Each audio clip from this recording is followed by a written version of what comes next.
Welcome दोस्तों। तो बात करेंगे आज महत्वपूर्ण सेशन के बारे में जो कि ईवीएस से रिलेटेड है। ईवीएस का जो कंटेंट 15 नंबर का पूछा जाता है उसमें 3 to 5 जो है एनसीईआरटी से पूछा जाता है। उन एनसीईआरटी का ये जो है शॉर्ट नोट है, निचोड़ है। अगर आप इन प्रश्नों को इनको अच्छे तरह से कर लेंगे तो आपका 13-14 नंबर जो है यहीं से पूछे जाएंगे। तो दोस्तों पेन और कॉपी लेकर के आप बैठ जाइए और आपके सामने में क्वेश्चन आज का है। क्वेश्चन तो नहीं है, ये वन लाइनर है, शॉर्ट नोट है। आप जो क्वेश्चन आपको नहीं आता है उनको नोट डाउन करते जाइए। इससे पहले कि आप अगर चैनल में नए हैं तो चैनल को लाइक सब्सक्राइब जरूर कीजिएगा, शेयर जरूर कीजिएगा। बहुत ही महत्वपूर्ण सेशन है आज का। तो चलते हैं ईवीएस के नोट्स की तरफ। बांस और रस्सी से बना पुल। बांस और रस्सी से बना पुल भारत के असम राज्य में पाए जाते हैं। असम राज्य में बारिश बहुत होती है और कभी कभी घुटनों तक पानी भर जाता है। असम राज्य में जो घर होते हैं वो 10 से 12 फुट ऊंचे बनाए जाते हैं या 3 से 3.5 मीटर ऊपर बनाए जाते हैं, क्योंकि असम में बारिश बहुत ज़्यादा होती है। तो आगे बात करेंगे ट्रॉली के बारे में। ट्रॉली जो है ये उत्तराखंड का है, उत्तराखंड का पथरीली इलाके का। ये एक लकड़ी से बना हुआ झूला होता है जो लोहे की रस्सी पर लगी होती है और पुली की मदद से सरकता है। 4-5 बच्चे जो है आसानी से इसमें बैठ करके स्कूल जाते हैं। सीमेंट का पुल, ये सीमेंट ईंटों तथा लोहे की सरियों से बने होते हैं। आगे बात करते हैं वल्लम। वल्लम जो है केरल में नदी पार करने के लिए एक छोटी नाव है। ये बहुत ही महत्वपूर्ण क्वेश्चन है, बार बार पूछा जाता है ये। ऊंट गाड़ी, राजस्थान में एक जगह से दूसरी जगह जाने के लिए जो रेत में चलता है, क्योंकि रेगिस्तान जो है बालू वाला इलाका है, ऊंट गाड़ी का इस्तेमाल किया जाता है। बैलगाड़ी, ये जो है मैदानी इलाके में चलता है। बैलगाड़ी मैदानी इलाके में अक्सर इसका प्रयोग होता है।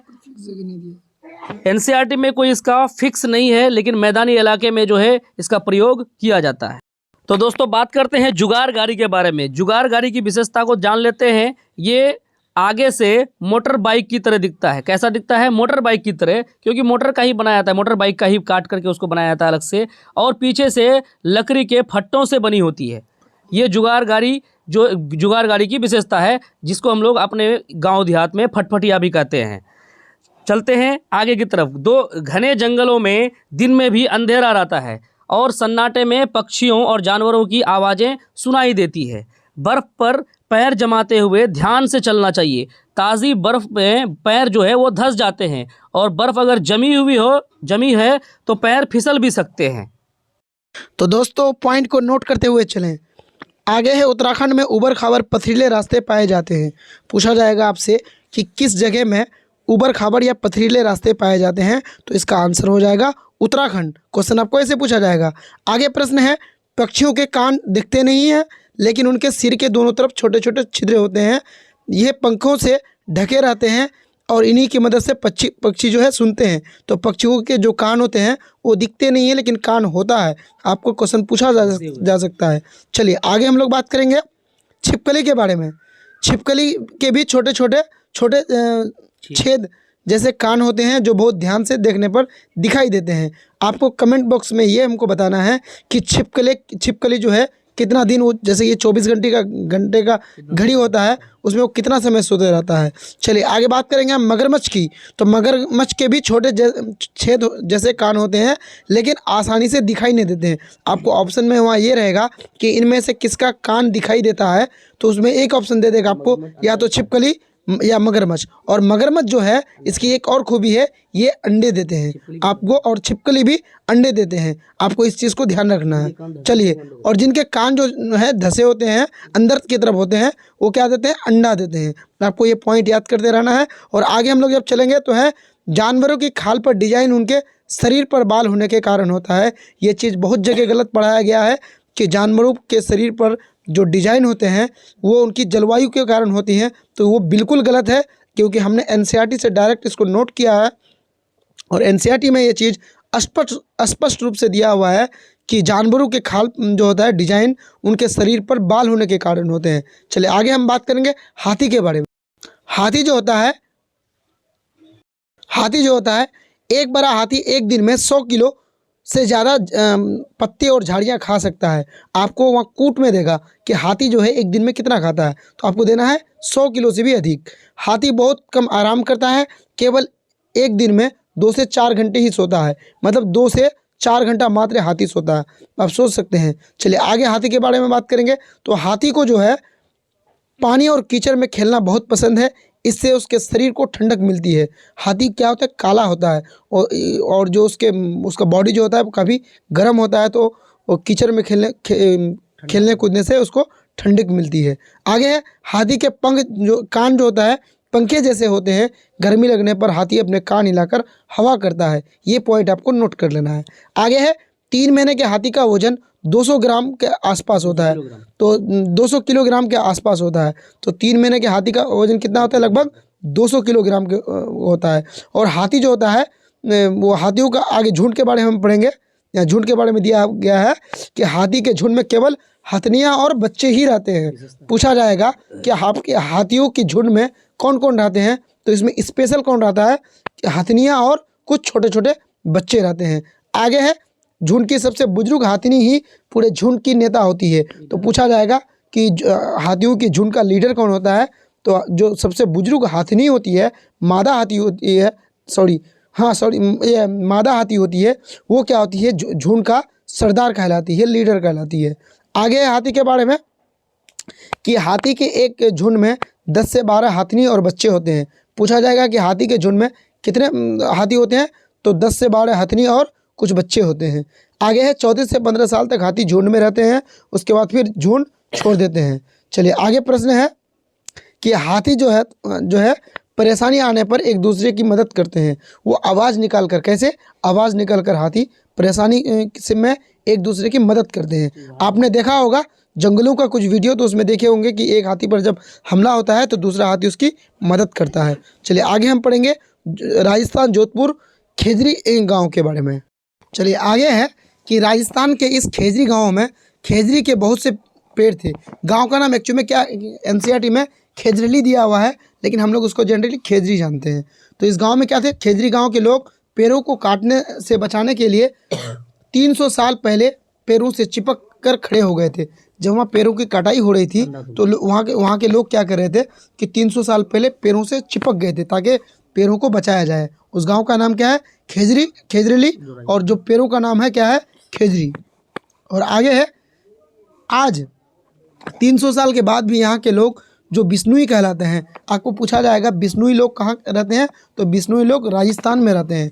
और कौन लोग बिश्नोई कहलाते हैं, जो लोग खेजरी गांव में रहते हैं, जिन लोगों ने खेजरी वृक्ष को बचाया था।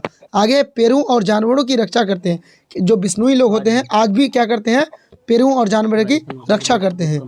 रेगिस्तान में होते हुए भी ये इलाका हरा भरा है, जानवर बिना किसी डर के इधर उधर घूमते रहते हैं। आप सोच सकते हैं कि रेगिस्तान में है ये खेजरी गांव, लेकिन क्या है, हरा भरा है, मतलब पेड़ों की आज भी वहाँ पर रक्षा की जाती है। आगे हम लोग पढ़ेंगे खेजरी जो वृक्ष होता है, इसकी कुछ विशेषताओं के बारे में हम पढ़ेंगे। पहला है, ये पेड़ रेगिस्तानी इलाके में खूब पाया जाता है, इससे ज़्यादा पानी की ज़रूरत नहीं होती है। तो पूछा जाएगा आपसे कि जो खेजरी वृक्ष है इसमें ज़्यादा पानी की आवश्यकता होती है, यानी कूट बना के दे देगा, तो आपको ध्यान रखना है कि खेजरी वृक्ष के लिए ज़्यादा पानी की आवश्यकता नहीं होती है। आगे है, इस पेड़ की छाल दवा के काम आता है, इसकी लकड़ी में कभी कीड़ा नहीं लगता है। आपको पूछा जाएगा निम्न में से किसकी लकड़ी में कभी कीड़ा नहीं लगता, तो आपको आंसर करना है खेजरी वृक्ष जो होता है उसकी लकड़ी में कभी भी कीड़ा नहीं लगता है। आगे खेजरी वृक्ष के बारे में दिया हुआ है, पेड़ की फलियां सब्जी के काम आती है। उसमें जो फल होता है वो क्या करते हैं, वहाँ के लोग सब्जी बनाकर खाते हैं। पत्तियाँ वहाँ के रहने वाले जानवर खाते हैं, और इस पेड़ की छाया में बच्चे खेलते हैं। अब सोच सकते हैं खेजरी वृक्ष से कितना फ़ायदा है। फल इंसान खा लेता है, पत्ती जानवर खा लेते हैं, और जो बच्चे होते हैं वहाँ के खेलते हैं, क्योंकि वहाँ रेगिस्तान है, बालू ही बालू है, छाया बहुत कम है। लेकिन इस गांव में आज भी खेजरी के बहुत सारे वृक्ष पाए जाते हैं, बच्चे उसके नीचे खेलते हैं। आगे हम पढ़ेंगे चमकता सितारा गर्ल स्टार अनीता कुशवाहा के बारे में। इसके बारे में पढ़ेंगे। चमकते सितारे उन साधारण लड़कियों की असाधारण कहानियाँ हैं जिन्हें स्कूल जाकर अपनी ज़िंदगी बदली है। आपसे पूछा जाएगा कि गर्ल स्टार चमकता सितारा का असली नाम क्या है, तो इनका नाम है अनीता कुशवाहा। चलिए आगे हम लोग बात करेंगे बिहार के मुजफ्फरपुर बोचा गांव की। यहाँ पर गलती हो गया है, तो ये मुजफ्फरपुर होगा, यहाँ पर थोड़ा सा क्या हुआ, मिस्टेक हो गया, मुजफ्फरपुर होना चाहिए। बिहार के मुजफ्फरपुर जिला के बोचा गांव में, क्या कौन सा गांव में? बोचा गांव। आपसे पूछा जाएगा बोचा गांव कहाँ है, तो बिहार के मुजफ्फरपुर जिला में है। ये गांव क्यों फेमस है? तो इस इलाके में लीची के बहुत पेड़ पाए जाते हैं। मतलब लीची का सबसे ज़्यादा खेती बिहार के किस जिला में होता है? तो होता है ये मुजफ्फरपुर में। और भारत का सबसे ज़्यादा कहाँ होता है? तो बिहार में। और बिहार का कहाँ? तो मुजफ्फरपुर का जो जिला है, बिहार का जो जिला मुजफ्फरपुर है वहाँ, और गांव का नाम है बोचा। बोचा गांव में सबसे ज़्यादा ये होता है। आगे, लीची के फूल मधुमक्खियों को बहुत लुभाते हैं, इसलिए इस क्षेत्र के लोग मधुमक्खी पालन कर शहद बनाने के काम करते हैं। तो ये मधुमक्खियाँ जो होता है वो किनके फूल पसंद करता है? लीची के फूल को सबसे ज़्यादा पसंद करता है। वहाँ से रस चूसती है और शहद बनाने का काम करती है। आगे हम मधुमक्खियों के बारे में पढ़ लेते हैं। मधुमक्खी क्या है? मधुमक्खी पालन का सरकारी कोर्स भी होता है। तो मधुमक्खी पालन का आपको पूछा जाएगा निम्न में से किसका एक सरकारी कोर्स होता है? तो मधुमक्खी पालन जो होता है उसका एक सरकारी कोर्स भी होता है। और मधुमक्खी पालने को क्या कहा जाता है? एपीकल्चर कहा जाता है। और मधुमक्खी जो लीचियों में फूल आने का एक यहाँ पर छूट गया है, लीचियों में फूल आने का समय कौन सा है? नवंबर दिसंबर है। ये भी बहुत इंपॉर्टेंट है, आप इसको लिख लीजिएगा। अक्टूबर से दिसंबर है, अक्टूबर टू दिसंबर मधुमक्खी ये लीचियों में फूल आने का समय है। चलिए आगे है, सॉरी यहाँ लिखा हुआ है देखिए, अक्टूबर से दिसंबर मधुमक्खी का अंडे देने का कब समय है? तो अक्टूबर से दिसंबर। और मधुमक्खी पालन शुरू करने का उपयुक्त समय भी माना जाता है। आपसे पूछा जाएगा कि मधुमक्खी पालने का जो है या मधुमक्खी अंडे देने का जो है मेन समय कौन सा है? तो वो है अक्टूबर टू दिसंबर। यहाँ पर है लीची के फूल फरवरी में खिलते हैं, तो वो गलत हो गया था। सही क्या है कि लीची के फूल कब खिलते हैं? फरवरी माह में खिलते हैं। मधुमक्खी के एक बक्से में 10 किलो शहद प्राप्त होता है। तो आपको इस चीज़ को देखिए, ये है किलो में दिया हुआ है, वज़न दिया हुआ है, एनसीईआरटी में 10 किलो दिया हुआ है, इसलिए आपको ये चीज़ बहुत अच्छे से ध्यान में रखना है कि मधुमक्खी के एक बक्से में लगभग 10 किलो शहद प्राप्त होता है। चलिए आगे हम लोग बात करेंगे मधुमक्खी के छत्ता के बारे में। तो मधुमक्खी का जो छत्ता होता है, हर छत्ते में एक रानी मधुमक्खी होती है जो अंडे देती है। अंडे कौन देते हैं?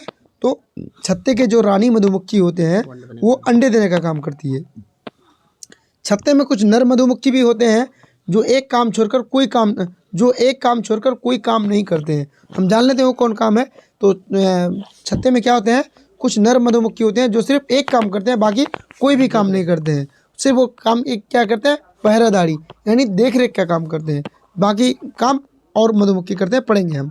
आगे दिया हुआ है कि छत्ते में बहुत सारी काम करने वाली मधुमक्खियाँ भी होती है। ये दिन भर काम करती है शहद के लिए, फूलों का रस भी यही ढूंढती रहती है। आपसे पूछा जाएगा कि क्या नर मधुमक्खी शहद ढूंढने का काम करती है? तो बिल्कुल नहीं, नर मधुमक्खी कुछ भी काम नहीं करती है पहरेदारी के अलावा।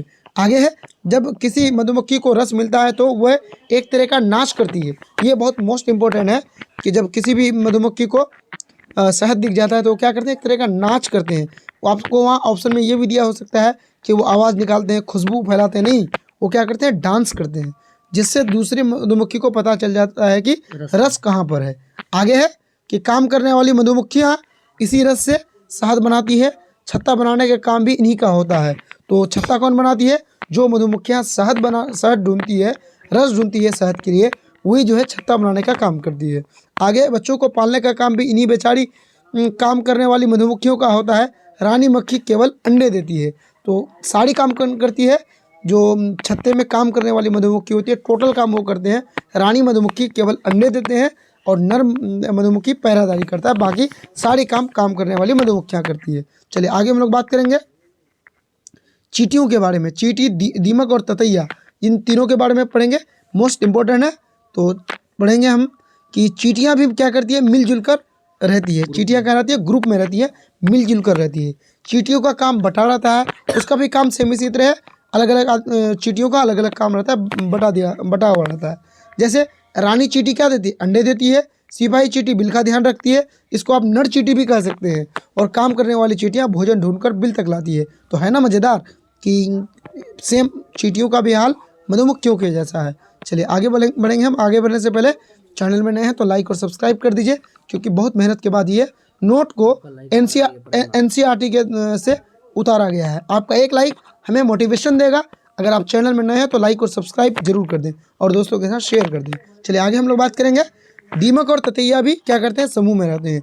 जो दीमक होता है और ततैया जो होता है ये क्या करते हैं, समूह में रहते हैं, ग्रुप में रहते हैं। चलिए आगे पढ़ेंगे हम। गांधीधाम, अहमदाबाद, वलसाड, ये तीनों जगह कहाँ है, मोस्ट इंपॉर्टेंट है, आप इसको नोट डाउन कर लीजिए अगर आप इसको नहीं जानते हैं तो। ये तीनों जगह आपका है गुजरात में। कौन कौन, गांधीधाम, अहमदाबाद और वलसाड। कोझिकोड गांव कहाँ है, कोझिकोड गांव केरल में है। मडगांव भी कहाँ है, सॉरी मडगांव गोवा में है। मडगांव कहाँ है, तो मडगांव को है गोवा में। किसके लिए फेमस है, ये लाल मिट्टी के लिए फेमस है। आपको इस चीज़ को नोट डाउन कर लेना है कि मडगांव गोवा का लाल मिट्टी के लिए फेमस है। और आगे हम लोग पढ़ेंगे कि गोवा से केरल तक रेल के रास्ते में 92 सुरंगें हैं और लगभग 200 पुल है। तो जब 2000 पुल है। जब गोवा से आप जाइएगा कहाँ, केरल जाइएगा, तो इस बीच में आपको 92 सुरंग मिलेंगे और लगभग 2000 पुलों को आपको पार करना पड़ेगा। तो ये बहुत ही मज़ेदार फैक्ट एनसीईआरटी में दिया हुआ था, इसको हमने नोट किया है। आगे मलयालम, कोंकणी, मराठी, गुजराती, कन्नड़, ये क्या है, ये वहाँ की भाषा है। चलिए आगे हम लोग पढ़ेंगे। मलयालम में किस चीज़ को क्या कहा जाता है, तो मलयालम में माँ की बड़ी बहन को, यानी माँ की बड़ी बहन खाला हो गया या मौसी हो गया, उसको क्या वलियम्मा कहा जाता है। माँ की माँ को यानी नानी को अमुम्मा कहा जाता है। चलिए आगे हम लोग पढ़ेंगे मलयालम में। अब केरल में दिया गया है, केरल में पानी में इधर से उधर करने के लिए फेरी का इस्तेमाल किया जाता है। तो किसका इस्तेमाल किया जाता है, फेरी का इस्तेमाल किया जाता है केरल में इधर से उधर करने के लिए। और फेरी क्या है, केरल की एक छोटी नाव है। वल्लम भी केरल में चलता है। वल्लम नाव कहाँ चलता है, ये भी केरल में चलता है, ये भी लकड़ी की बनी होती है। आगे हम लोग पढ़ेंगे। आंध्र प्रदेश में लोगों का एक समूह विशेष कैंप लगाता है। इस कैंप के द्वारा कम उम्र की शादीशुदा लड़कियों को फिर से स्कूल भेजने की मदद की जाती है। सोचिए कितना अच्छा काम कर रहे हैं आंध्र प्रदेश के लोग कि जो कम उम्र की लड़कियां जिनकी शादी हो गई है उन्हें क्या करती है, स्कूल भेजने के लिए तो वो लोग फिर से प्रेरित करती है। चलिए आगे पढ़ेंगे हम लोग कबड्डी के बारे में। बचपन में हम सबने कबड्डी खेला है, तो कबड्डी के बारे में भी एनसीईआरटी में दिया हुआ है, पढ़ लेंगे। कबड्डी खेल में छेड़ गुडू, हेतु, हाडूडा, छू किटकिट, कबड्डी कबड्डी आदि आवाज़ें निकाली जाती है। आपको कोई एक ऑप्शन दे देगा, बता देगा, पूछेगा इनमें से कौन कबड्डी में आवाज़ नहीं निकाली जाती है। तो एनसीईआरटी में ये आपको 5 तरह का दिया हुआ है जिसको हमने नोट कर लिया है।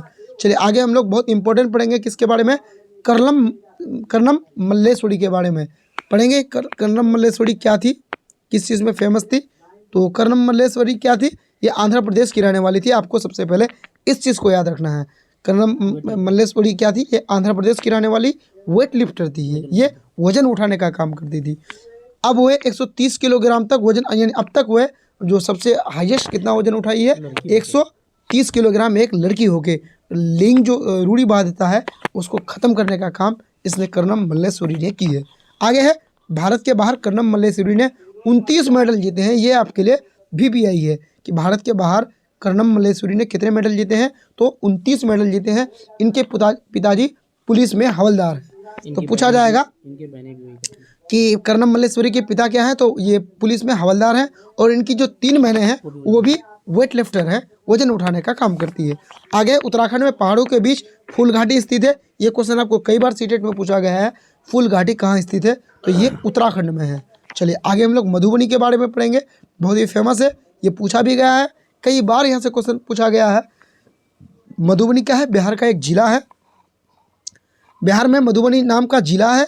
त्योहारों एवं खुशी के मौके पर वहाँ घर की दीवारों पर और आंगन में खास तरह के चित्र बनाए जाते हैं। कब बनाए जाते हैं, त्योहारों और खुशी के मौके पर। जब कोई फेस्टिवल, जब कोई खुशी होती है तो वहाँ क्या करती है, दीवारों और आंगन में खास तरह के चित्र बनाए जाते हैं। पटना जब आप कभी आइएगा तो देखिएगा कि पटना में बहुत जगह आपको मधुबनी पेंटिंग आपको दिखाएगा दीवारों में। चलिए आगे इसके बारे में दिया हुआ है कि ये चित्र पिसे हुए चावल के घोल में रंग मिलाकर बनाए जाते हैं। कितना इंपॉर्टेंट फैक्ट है, ये आपके एनसीईआरटी में दिया गया था कि मधुबनी पेंटिंग कैसे बनाते हैं, तो चावल में पिसे हुए चावल के घोल में रंग मिलाकर बनाए जाते हैं। आगे इन रंगों को बनाने के लिए नील, हल्दी, फूल, पेड़ों के रंग आदि का इस्तेमाल किया जाता है। ये आपको पूछा गया क्वेश्चन है, इसलिए आपको इसको अच्छे से पढ़ लेना है। चलिए आगे है, इन चित्रों में अब ये पूछा जा सकता है कि किन किन का चित्र बनाया जाता है मधुबनी पेंटिंग में, तो इन चित्रों में इंसान, जानवर, पेड़, फूल, पंछी और मछलियाँ आदि जंतु साथ में बनाए जाते हैं। तो आपको इन चीज़ों को नोट डाउन कर लेना है कॉपी में अच्छे से, क्योंकि आपको एग्जाम में पूछा जाएगा। आगे है उत्तर प्रदेश के बारे में। उत्तर प्रदेश में कचनार के फूलों की सब्जी बनाई जाती है। आपको ये सवाल कई बार देखने को मिला है कि कचनार की फूलों की सब्जी कहाँ बनाई जाती है, तो उत्तर प्रदेश में। केरल में केले के फूलों की सब्जी बनाई जाती है। जो केले के फूल होते हैं, केले से केरल आपको याद रखना है, तो केले के फूल की सब्जी केरल में बनाई जाती है। महाराष्ट्र में सहजन फूलों के पकोड़े बनाए जाते हैं। सहजन एक फूल होता है और महाराष्ट्र में क्या करता है, इसका पकोड़ा बनाया जाता है। चलिए आगे हम लोग एक इंटरेस्टिंग फैक्ट के बारे में पढ़ेंगे कि गुलदावड़ी जीनिया से रंग भी बनाए जाते हैं। उन रंगों से कपड़ों को रंगा जाता है। गुलदावड़ी और जो जीनिया होता है उससे क्या करते हैं, रंग बनाए जाते हैं। ये दोनों फूल हैं। इन दोनों फूलों से जो होता है रंग बनाया जाता है और कपड़े को जो रंगा जाता है इसी से। उत्तर प्रदेश का कन्नौज जिला इत्र के लिए मशहूर है। ये क्वेश्चन आपको कई बार देखने को मिला है कि इत्र के लिए कौन फेमस है, कौन सा जिला। तो उत्तर प्रदेश में एक जिला है कन्नौज, वो क्या है, किस चीज़ के लिए फेमस है, इत्र बनाने के लिए। आगे उत्तर प्रदेश के कन्नौज जिलों में फूलों से इत्र, गुलाब जल के केवड़ा तैयार किया जाता है। तो इत्र, गुलाब जल और केवड़ा उत्तर प्रदेश के कन्नौज जिलों में फूलों से बनाए जाते हैं।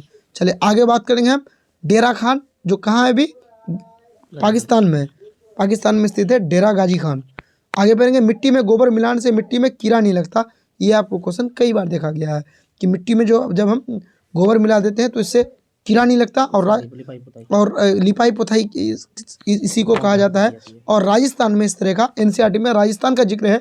ऐसे तो और भी राज्य में की जाती है, लेकिन आपको एनसीईआरटी के अनुसार टिक करना है। तो कहाँ पूछा जाएगा, तो आपको आंसर राजस्थान करना है। चलिए आगे हम लोग बात करेंगे चलिए दोस्तों, थकना नहीं है आपको बिल्कुल भी, क्योंकि ये बहुत इंपॉर्टेंट है। चलिए आगे हम बात करेंगे लकड़ी को दीमक से बचाने के लिए नीम और कीकर की लकड़ियाँ फ्रेम पर बिछा दी जाती है। तो लकड़ी को दीमक से बचाने के लिए नीम और कीकर की लकड़ियाँ फ्रेम में बिछाई दी जाती है। इन लकड़ियों में नीम और कीकर की जो लकड़ी होती है, इसमें क्या होती है, जो कीड़े होते हैं, कीड़े नहीं लगते हैं। और खेजरी वृक्ष के भी जो लकड़ी होती है उसमें कीड़ा नहीं लगता है। सोहना गाँव हरियाणा में कहाँ है ये, सोहना गाँव हरियाणा में है। सोहना से दिल्ली जाने में रास्ते में गुड़गांव मिलता है। जब आप हरियाणा टू दिल्ली जाइएगा तो रास्ते में गांव मिलता है, उसका गांव नहीं जगह है, उसका क्या नाम है, गुड़गांव। आगे पानी को साफ करने का सबसे अच्छा तरीका पानी को उबाल लेना है। ये आपको कई बार पूछा गया है कि पानी को साफ करने का सबसे अच्छा तरीका कौन है, पानी को उबाल लेना। इससे क्या करते हैं, जीवाणु जो होते हैं वो मर जाते हैं। चलिए आगे हम लोग बात करेंगे वेलिनिका गाँव कहाँ है, कर्नाटक में है ये गांव। जुलाई के महीने में प्याज उगाने का काम शुरू होता है। देखिए अभी आपके यहाँ नवंबर में प्याज उगाने का काम बिहार में होता है, लेकिन आपको एनसीईआरटी के अकॉर्डिंग चलना है और वहाँ जुलाई का महीना दिया हुआ है कि जुलाई के महीने में जो है प्याज उगाने का काम शुरू किया जाता है। आगे है खूंटी की मदद से खेत की मिट्टी को नरम किया जाता है। और ये कहाँ किया जाता है, सर? ये खूंटी की मदद से मिट्टी को नरम किया जाता है, ये केरल में किया जाता है। कर्नाटक में हल को कुरीगे कहते हैं। कर्नाटक में हल को क्या कहते हैं, फैक्ट है ये बिल्कुल, तो कुरीगे कहते हैं कर्नाटक में हल को। ध्यान दीजिएगा इस पर, कुरीगे कहते हैं। बात करते हैं आगे।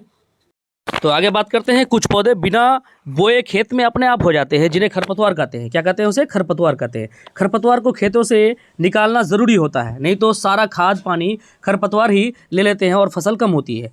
अगर प्याज को समय से न खोदा जाए तो वो ज़मीन के अंदर ही सड़ जाएगी। और कर्नाटक में हसिया को क्या कहते हैं, इलीगे कहते हैं।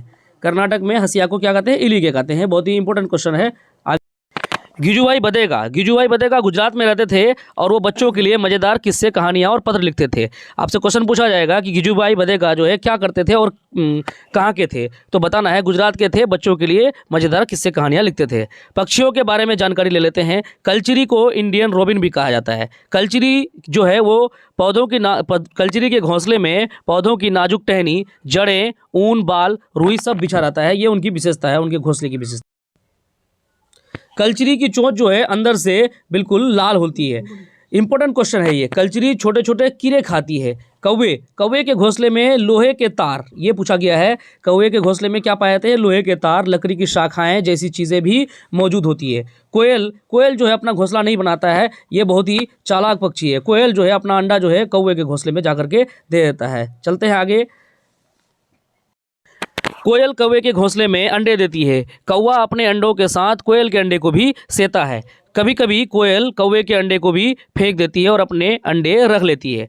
कौवा पेड़ की ऊंची डाली पर घोंसला बनाता है। पेड़ की ऊंची डाली पर कौन घोंसला बनाता है? तो कौवा बनाता है। फाख्ता फाख्ता कैक्टस के कांटों के बीच या मेंढी की मेड़ में अपना घोंसला बनाता है। गोरैया अलमारी के ऊपर या आईने के पीछे अपना घोंसला बनाता है। अलमारी के ऊपर आईने के पीछे कौन बनाता है? तो गोरैया बनाता है। कबूतर कबूतर पुराने मकान और खंडहर में अपना घोंसला बनाता है। बसंत गौरी ये गर्मियों में पेड़ों में टुक टुक करते हैं और पेड़ के तने में गहरा छेद बनाकर उसमें अंडे रखते हैं। तो पेड़ के तने में छेद करके कौन अंडा रखते हैं? तो बसंत गौरी इसका आंसर होगा। आगे बात करते हैं दर्जन चिड़िया के बारे में। दर्जन चिड़िया अपनी नुकीली चोंच से पत्तों को सी लेती है और उसके बीच की बनी थैली को अंडे देने के लिए तैयार करती है। इसको टेलर बर्ड भी कहते हैं, दर्जन चिड़िया को। शक्करखोरा ये किसी छोटे पेड़ या झाड़ी की लटकती डाली पर अपना लटकता हुआ घोंसला बनाता है। शक्करखोरा अपना घोंसला बाल, बारीक घास, पतली टहनियाँ, सूखे पत्ते, रुई, पेड़ के छाल के टुकड़े, मकड़ी के जाल और कपड़ों के चीथड़े आदि से बनाते हैं। कपड़ों के चीथड़े, ये बहुत इंपॉर्टेंट है कि कपड़ों के चीथड़े से घोंसला कौन बनाता है? तो शक्करखोरा इसका आंसर। नर वीवर पक्षी अपना घोंसला अपने घोंसले बनाते हैं। मादा वीवर पक्षी नर के बनाए हुए घोंसले को देखती है। उनमें से जो सबसे अच्छा उसको लगता है उसी में अंडा देता है मादा वीवर पक्षी। केवल अंडे देने के लिए घोंसला बनाती है। जब अंडे से बच्चा निकल जाता है तब वो घोंसला छोड़कर उड़ जाते हैं। बहुत ही इंपॉर्टेंट क्वेश्चन, तो इस सेशन को छोड़ना नहीं है, आपको बने रहना है सेशन में। बात करते हैं आगे। घोंसला छोड़कर पक्षी अलग अलग जगहों पर चले जाते हैं, जैसे पेड़ पर चले जाते हैं, जमीन पर चले जाते हैं, पानी में चले जाते हैं। बिल्ली के दांत नुकीले होते हैं जो मांस को फाड़ने और काटने के काम आते हैं। सांप के दांत भी नुकीले होते हैं, वो अपने शिकार को चबा कर नहीं खाते बल्कि पूरा निगल कर खाते हैं। दांत नुकीले होने के बाद भी सांप जो है निगल करके खाते हैं अपने शिकार को। आगे बात करते हैं गिलहरी के दांत। गिलहरी के दांत हमेशा बढ़ते रहते हैं क्योंकि गिलहरी के दांत काटने और कुतरने के कारण घिस जाते हैं। काटेंगे और कुतरेंगे नहीं तो इनके दांत काफ़ी बढ़ जाएंगे, इसलिए ये काटते और कुतरते रहते हैं चीज़ों को। पर्यावरण शिक्षा केंद्र अहमदाबाद में स्थित है। गंदा पानी पीने से दस्त और हैजा हो सकता है। गंदा पानी पीने से क्या हो सकता है? दस्त और हैजा। दस्त या उल्टी में शरीर का बहुत सारा पानी जो है बाहर निकल जाता है, इसलिए पानी की कमी को पूरा करने के लिए थोड़ी थोड़ी देर में पानी पीते रहना चाहिए। कर्नाटक जो है होलगुंडी गांव के लिए फेमस है। होलगुंडी गांव कहाँ है? तो कर्नाटक में है। बच्चों की पंचायत को क्या कहते हैं? भीमा संघ कहते हैं, जो होलगुंडी गांव में स्थित है। नलमड्डा जो है आंध्र प्रदेश में स्थित है। बाजार गांव जो है महाराष्ट्र में स्थित है। तो बाजार गांव कहाँ स्थित है? महाराष्ट्र में।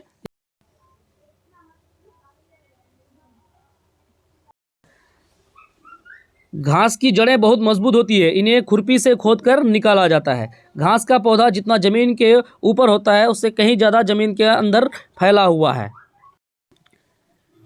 बरगद के पेड़ की लटकन उसकी जड़ें होती है, वे टहनियों से निकलती है। टहनियों से निकलता हुआ एक जड़ होता है जो बढ़ते बढ़ते कहाँ तक चले जाता है? जमीन के अंदर चली जाती है। बरगद की लटकन वाली जड़ें मजबूत खंभों की तरह पेड़ को सहायता करती है। अगर आप कोई हरा पेड़ नहीं काट सकते, भले ही उसे आपने ही लगाया हो, पेड़ काटने के खिलाफ कानून है, अतः इसके लिए सरकारी दफ्तर से लिखित में लेनी पड़ती है। आप खुद से अगर पेड़ लगाए हैं तब भी जो है आपको सरकारी दफ्तर से जो है ऑर्डर लेना पड़ेगा, तब जाकर के आप उस पेड़ को काट सकते हैं। तो बात करेंगे बहुत ही इंपॉर्टेंट क्वेश्चन रेगिस्तानी ओक के बारे में। बार बार ये क्वेश्चन पूछा जाता है। रेगिस्तानी ओक जो है पेड़ ऑस्ट्रेलिया के रेगिस्तान में पाया जाता है। इसकी ऊंचाई 11 से 12 फीट होती है और पत्तियां बहुत कम होती है इस पेड़ में। इस रेगिस्तानी ओक पेड़ की जड़ें 200-300 फीट गहराई तक चली जाती है, जब तक कि वो पानी तक नहीं पहुंच जाए जमीन में।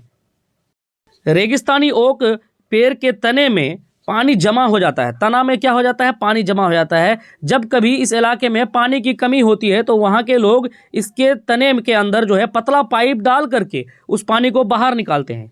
बिहू त्यौहार के बारे में बात कर लेंगे। बिहू त्यौहार ये असम में चावल की फसल आने पर मनाया जाता है। तो बिहू त्यौहार असम में जो है कब मनाया जाता है? जब चावल की फसल आती है। भेला घर असम में है, जो घास और बांस के बने होते हैं। भेला घर कहाँ पे है? असम में है, जो घास और बांस के। उरुका एक प्रकार का त्यौहार है। जब बिहू त्यौहार मनाते हैं उससे एक दिन पहले क्या मनाते हैं? उरुका मनाते हैं। बोरा व चेवा, बोरा व चेवा, बोरा व चेवा ये असम में जो है चावल के दो प्रकार हैं जो पकने के बाद चिपचिपे हो जाते हैं। तो चिपचिपे चावल कौन होते हैं? बोरा और चेवा। ये आपको एनसीईआरटी में दिया हुआ है। इसे असम में जो है खाया जाता है। बोरा व चेवा चावल जो है असम में चेवा चावल, चेवा चावल ताऊ कढ़ाई को आग में रखकर उसमें पानी उबालेंगे और भिगे हुए चावल से भरी हुई कढ़ाई इस पर रख देंगे तथा उसे केले के पत्ते से ढक देंगे। थोड़ी देर बाद चेवा चावल खाने के लिए तैयार हो जाता है। असम में चाय के साथ पीठा दिया जाता है। क्या दिया जाता है असम में? चाय के साथ पीठा दिया जाता है। पीठा, पीठा बना हुआ केक है जो भारत के असम, उड़ीसा, पश्चिम बंगाल में ज़्यादा खाया जाता है। पीठा कहाँ खाया जाता है? असम में। सबसे पहले असम, उसके बाद पीठा बिहार में भी खाया जाता है लेकिन एनसीईआरटी में जिक्र नहीं है इसका, इसलिए असम पहले होगा, उसके बाद उड़ीसा, फिर पश्चिम बंगाल। बिहू त्यौहार में औरतें पीले रंग के कपड़े पहनती है। ये क्वेश्चन पूछा हुआ है इस बार का, बहुत ही इंपॉर्टेंट है कि बिहू त्यौहार में औरतें किस रंग के कपड़े पहनती है? तो पीले रंग के कपड़े पहनती है। लड़कियां जो है रंग बिरंगी मेखला चादर पहनती है। कब पहनती है? ये बिहू त्यौहार में। भात, सुक्तो, चावल और रसे वाली सब्जी वहाँ के लोग खाते हैं। चलिए दोस्तों, बने रहना है, छोड़ के जाना नहीं है सेशन। पोचमपल्ली जिला आंध्र प्रदेश में, ये जिला कहाँ है? आंध्र प्रदेश में है। चलिए, इस ज़िले के अधिकतर लोग क्या करते हैं? बुनकर हैं, अतः इस बुनाई को पोचमपल्ली के नाम से जाना जाता है।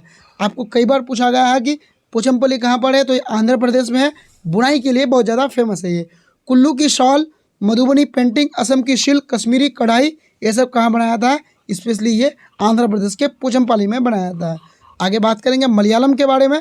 तो मलयालम में चिटप्पन किसको कहा जाता है? पिता के छोटे भाई यानी चाचा को चिटप्पन कहा जाता है। पिता के छोटे भाई की पत्नी यानी आंटी को कुजम्मा कहा जाता है। केरल क्या है? मसालों का बागीचा है। केरल क्या है? इलायची जो है, इलायची मसालों की रानी है। और मसालों का बगीचा किसको कहा जाता है? केरल को कहा जाता है।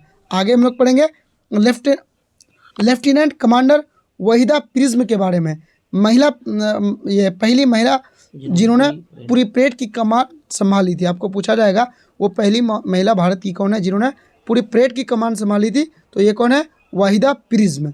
आगे है धन्ना मंडी गांव कहाँ है? राजौरी, जम्मू कश्मीर में। ये आपको पूछा गया क्वेश्चन है कि धन्ना मंडी गांव भारत के किस राज्य में है? तो ये जम्मू कश्मीर में है। अभी ये राज्य नहीं है, ये क्या बन गया है? केंद्र शासित प्रदेश बन गया है। आगे आपको पढ़ना है कि जब परेड होती है तो पीछे 4 टुकड़ियां चलती है। पूरी परेड में 36 निर्देश होते हैं। ये पूछा गया है कि परेड में कितने निर्देश होते हैं? तो टोटल 36 निर्देश होते हैं। आगे है स्किप्टो पुल, लद्दाख का एक गांव है। आप सोचिए, स्किप्टो पुल, स्किप्टो है, पुल है। आगे ये क्या है? लद्दाख का एक गांव है। लद्दाख क्या है? अभी भारत का लेह लद्दाख एक केंद्र शासित प्रदेश है, तो वहाँ एक गाँव है स्किप्टो पुल। आगे हम लोग पढ़ेंगे लद्दाख के बारे में। बस ये आपका समाप्त हो रहा है यहाँ पर। लद्दाख में माँ को क्या बोलते हैं? अमाले, पिता को आबाले और बाबा को मेमेले कहा जाता है। तो दोस्तों, आपको ये सेशन कैसा लगा आप हमें कमेंट करके ज़रूर बताइएगा। आप अपने दोस्तों के साथ पूरे सेशन को ज़रूर शेयर कीजिएगा। और आपको अगर ये PDF चाहिए तो टेलीग्राम लिंक इस वीडियो के डिस्क्रिप्शन में दिया गया है। वहाँ से आप टेलीग्राम से इस PDF को प्राप्त कर सकते हैं, ईजिली प्राप्त कर सकते हैं, फ्री में प्राप्त कर सकते हैं। अगर आप चैनल में नए हैं तो लाइक, सब्सक्राइब और दोस्तों के साथ शेयर जरूर करें, क्योंकि हम आपको 120+ मार्क्स की तैयारी करा रहे हैं। कुछ हमारे सर कहना चाह रहे हैं। भारत में कितने केंद्र शासित प्रदेश हैं और कितने राज्य हैं? आप लोग कमेंट में जरूर बताइएगा। हो सके तो नाम के साथ बताइएगा। थैंक यू दोस्तों। तो आज का सेशन यही समाप्त होता है। चैनल को लाइक, सब्सक्राइब जरूर कीजिएगा। धन्यवाद।